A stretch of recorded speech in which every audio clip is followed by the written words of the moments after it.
देखिए, कल साफ हो गया कौन किसका अपमान करता है।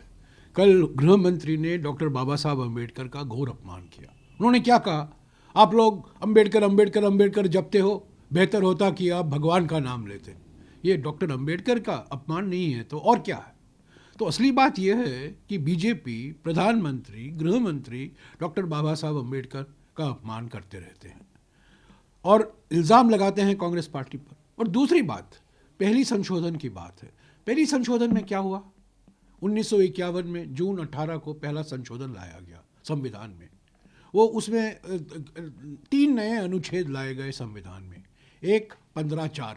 15(4) क्या कहता है, क्योंकि सुप्रीम कोर्ट ने आरक्षण को खारिज कर दिया था, रद्द कर दिया था, 15(4) को लाना पड़ा।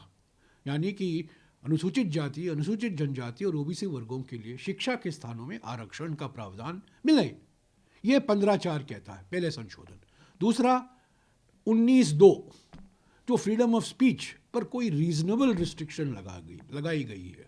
असली बात यह है कि 3 जुलाई 1950 को सरदार पटेल ने जवाहरलाल नेहरू को एक खत लिखा था और उन्होंने, ये खत मेरे पास है, 3 जुलाई 2004 पन्ने का खत है और इसमें साफ कहते हैं सांप्रदायिक प्रचार से हमें लड़ना है, सांप्रदायिक प्रचार का हमें सामना करना पड़ा, ये सबसे बड़ी चुनौती है।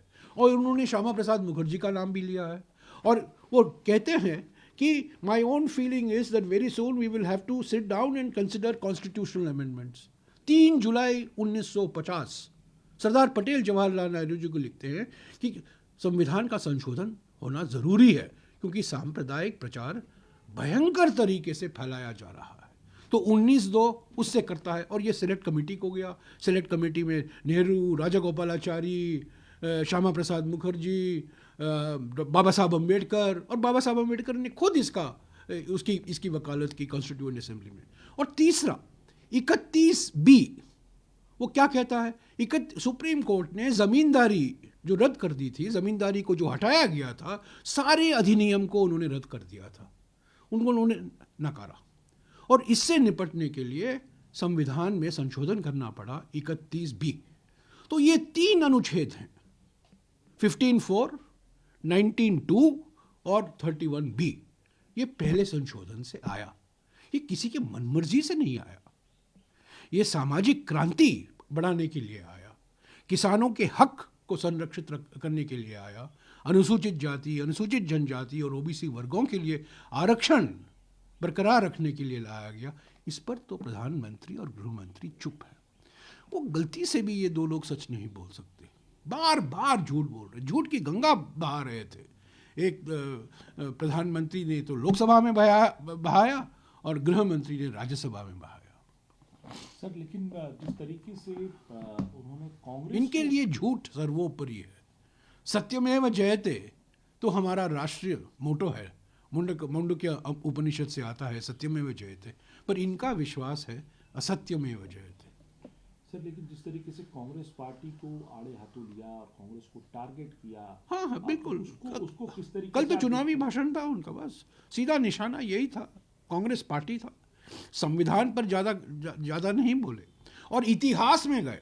अरे आज क्या कर रहे हैं, बेरोजगारी, महंगाई, बढ़ती हुई आर्थिक विषमताएं, सामाजिक ध्रुवीकरण, संवैधानिक पदों का जो अपमान हो रहा है, उनकी स्वतंत्रता को खत्म किया जा रहा है। आज की हकीकत की बात उन्होंने नहीं की।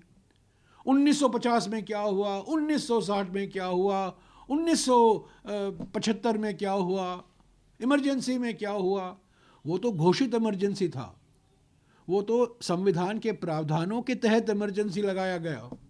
अब तो अनडिक्लेयर्ड इमरजेंसी है।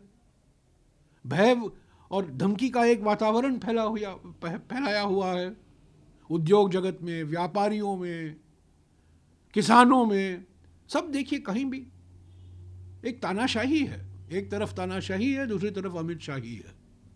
सर 2 और महत्वपूर्ण बिंदु में जिनको करना चाहता हूँ उनकी स्पीच में, एक उन्होंने ये कहा कि जो ये मुस्लिम पर्सनल लॉ बोर्ड आप लेके आए, ये अपीसमेंट के लिए लाए, हम यूसी कॉमन सिविल कोड लाएंगे, उत्तराखंड का। मैं बिल्कुल साफ कर देना चाहता हूं, मैंने कल राज्यसभा में भी 3 बार उठकर मैंने स्पष्टीकरण दिया है।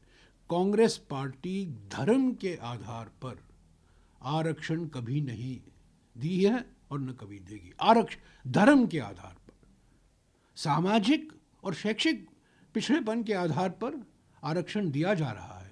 खुद नरेंद्र मोदी जब वो मुख्यमंत्री थे गुजरात में, कुछ मुस्लिम समुदाय जातियों को उन्होंने central OBC list, state OBC list में शामिल किया, और सेंट्रल ओबीसी लिस्ट में शामिल करने के लिए उन्होंने गुजारिश की अटल बिहारी वाजपेयी जी की सरकार से।